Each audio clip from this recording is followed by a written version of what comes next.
Thierry Libard, merci beaucoup d'avoir accepté l'invitation du Club France Initiative. Alors Thierry, vous êtes un universitaire expert de la communication et du développement durable. Vous avez enseigné la communication à de nombreuses générations de communicants à Sciences Po Paris, au CELSA ou encore à l'Université de Louvain. Vous avez travaillé en cabinet ministériel pendant le Grenelle de l'environnement en 2007 et également auprès de la direction d'EDF pour préparer la COP 21.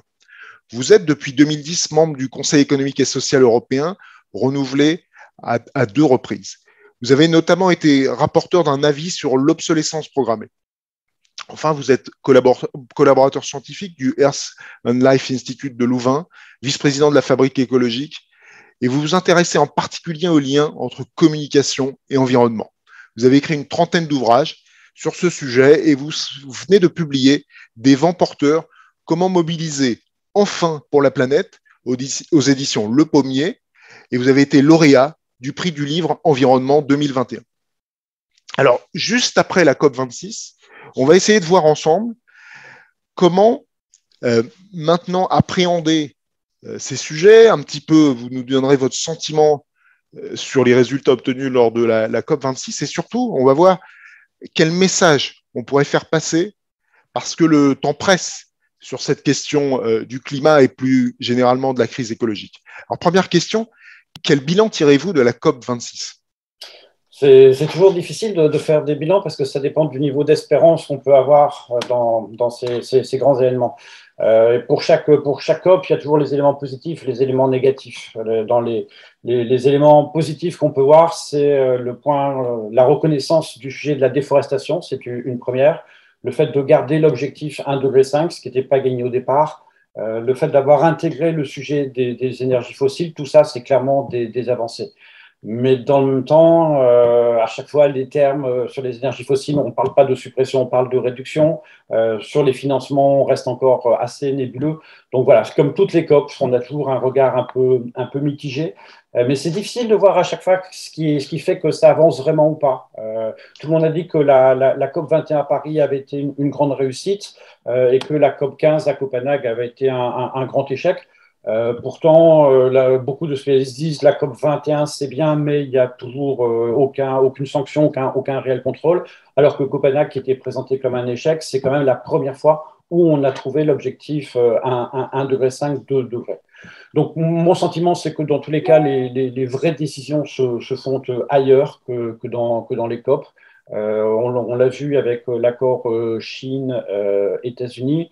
L'Europe fait un gros travail, il faut le reconnaître. Là, ce qui a été publié en juillet de cette année, le plan Fit for 55, qui a été publié, je crois, au mois de juillet, avec 12 mesures législatives. Voilà, on voit que ça avance en dehors des COP.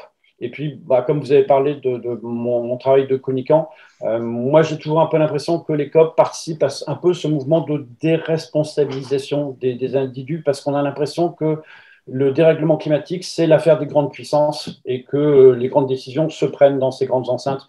Donc, je suis un peu sceptique par rapport à ces grandes manifestations. Alors, justement, dans votre ouvrage Des vents porteurs, comment mobiliser enfin pour la planète, vous expliquez qu'il faut réinventer la communication pour gagner la bataille du climat. Est-ce que vous pourriez nous expliquer pourquoi et comment ?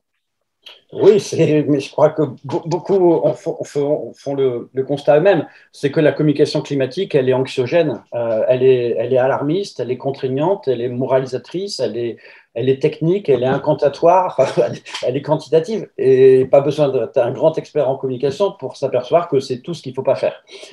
Donc, moi, ce que je conseille, c'est plutôt d'essayer d'identifier les messages, de les personnaliser, d'arrêter de faire peur, de travailler sur les mots, parce que, par exemple, moi, je pense qu'il n'y a pas de réchauffement climatique. Il faut arrêter de parler de réchauffement climatique. Le problème, c'est pas que le temps se réchauffe, qui va faire 1,5 ou 2 degrés de plus, c'est que le temps s'est déréglé. On parle de dérèglement climatique.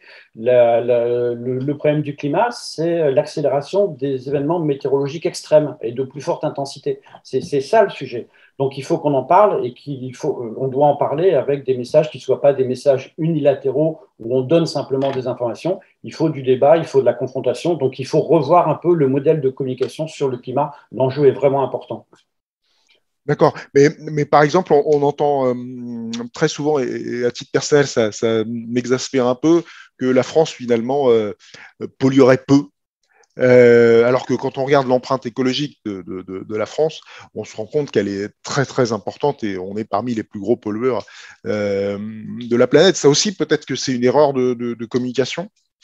Alors oui, il y a deux points, parce que c'est vrai qu'on dit la France, par rapport à l'ensemble des émissions, c'est epsilon, c'est négligeable. Mais d'abord, il faut voir l'ensemble des émissions qui ont été émises par le passé. Et puis surtout, il y a un point important, c'est les problématiques de pollution importée. C'est le cas pour le climat, c'est le cas pour la forêt. On se gosse en France d'avoir une forêt qui progresse, mais on ne parle pas de la déforestation importée. Donc, c'est-à-dire qu'il faut toujours avoir une approche un peu globale si on veut vraiment analyser la responsabilité d'un pays. Mais si tu parles de la France, moi, ce que je veux dire, c'est que j'ai quand même l'impression qu'on fait déjà beaucoup et qu'on se débrouille pas mal. C'est-à-dire que je ne suis vraiment pas dans une posture d'accusation de la position française. Là, la France va prendre au prochain semestre la présidence de l'Union européenne. C'est peut-être aussi l'occasion de faire avancer un minimum d'actions, notamment sur le sujet du climat.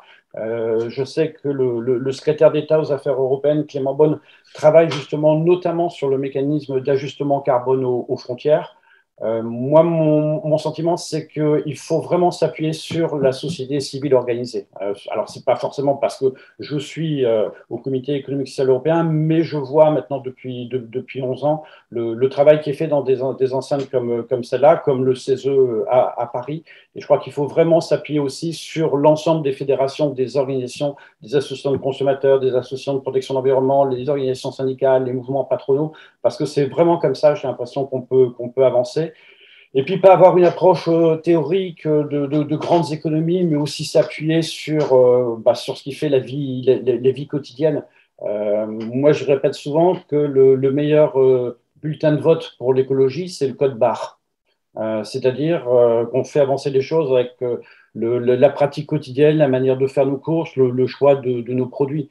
Le fait de travailler sur la réparabilité, la durabilité, ça donne aussi ce sentiment que l'Europe, l'Union européenne, elle se préoccupe non seulement de sauver les grandes banques, les grandes institutions, etc., mais qu'elle s'occupe aussi de la protection des intérêts des consommateurs et de chacun. Et je crois que c'est comme ça que la bataille pourra être un peu gagnée. Comment adapter finalement un nouveau discours, une nouvelle communication que vous appelez de vos voeux dans cet ouvrage, pour en faire un narratif renforçant la diplomatie écologique et faire avancer la transition écologique à l'échelle mondiale? Oui, ben moi je prends toujours référence sur le sujet européen parce que l'Europe, elle s'est bâtie, elle s'est construite sur du charbon et de l'acier, mais elle a pu réussir cela justement parce qu'il y avait un discours. Le discours des pères fondateurs de l'Union européenne, Jean Monnet et Robert Schuman, s'est construit autour de l'idée de l'Europe. L'Europe, c'est la paix. Et c'est ça qui fait que ça peut marcher, que ça peut mobiliser. Sur la problématique du climat, on n'a pas de discours. Le discours qu'on entend, c'est un discours de lutte. On doit lutter contre le CO2, réduire le nombre de parties par million, réduire les gaz à effet de serre, que l'objectif serait la neutralité carbone. Je veux dire, on ne peut pas mobiliser une population, on ne peut pas mobiliser des individus avec un objectif d'atteindre la neutralité carbone. Pour moi, on se trompe de combat. C'est-à-dire les problématiques de neutralité carbone, c'est un moyen au service d'un objectif plus large. Donc, c'est-à-dire il faut essayer de créer une nouvelle vision, une nouvelle narration. La narration, c'est simple, c'est qu'est-ce qui peut nous rassembler, qu'est-ce qui fait qu'on peut trouver un consensus. D'après moi, c'est des idées toutes simples. C'est un air plus pur, c'est un mode de vie moins stressant, c'est une alimentation plus saine. Et si on se met d'accord sur des objectifs comme cela, les problématiques de lutte contre le CO2, ça apparaîtra simplement comme un moyen au service d'un objectif. Donc, mais on ne se mobilise pas sur un moyen, on se mobilise sur un objectif global à atteindre. Donc je crois que déjà, il faut essayer de travailler sur les motivations, sur le désir, sur l'envie, et donc quelque part sur le nouveau récit. Et puis, dans les choses qui sont importantes aussi, c'est donc là, il y a une période un peu charnière. Donc, comme vous l'avez dit, avec la présidence française de l'Union européenne, c'est aussi la fin, même si ça devrait durer encore un peu, de la conférence sur le futur de l'Europe. C'est ne répétons pas l'erreur de 2018 avec les consultations citoyennes sur l'Europe qui ont été faites un peu partout et qui n'ont abouti à rien. Alors peut-être parce que d'autres choses sont apparues après plus importante. Mais si on consulte les citoyens pour leur demander leur vision de l'Europe, quelle Europe veut-on construire, on doit aussi tenir compte de ce qui a pu être dit. Donc, faisons attention à ce que toutes ces consultations, toutes ces conférences qui ont été faites puissent enfin déboucher sur quelque chose. Enfin, si on veut construire une vision commune de l'avenir, on doit aussi faire plus attention à ce que nous disent nos compatriotes. Ok, merci beaucoup. Rappelons qu'il y a un enjeu fondamental pour la France d'être un leader de la transition écologique. On en avait déjà parlé dans une précédente vidéo avec Marc Lermite, qui est associé chez EY. On voit qu'il y a beaucoup d'entrepreneurs, d'investisseurs étrangers qui considèrent que la France a tous les atouts pour être un leader de la transition écologique mondiale en termes de soft power, mais aussi en termes d'amélioration de notre économie, notre réputation.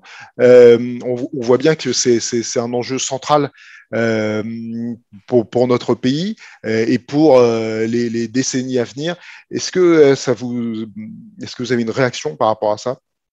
Non, ma seule réaction, c'est de dire que si on veut retrouver une capacité d'influence, on doit jouer sur, à mon sens, les deux axes. Le premier, c'est celui des affaires publiques. Essayer de retrouver une présence plus forte de la France auprès des grands décideurs. Donc, moi, mon sujet, c'est l'Union européenne, mais c'est valable pour l'ensemble international. Et puis, deuxièmement, dans cette idée de soft power, c'est aussi la culture, les recherches universitaires, et essayer de faire en sorte que l'ensemble de nos laboratoires en France puissent mieux travailler avec l'ensemble des académiciens, du personnel académique, des chercheurs à l'international. Très bien. Merci beaucoup, Thierry. Merci.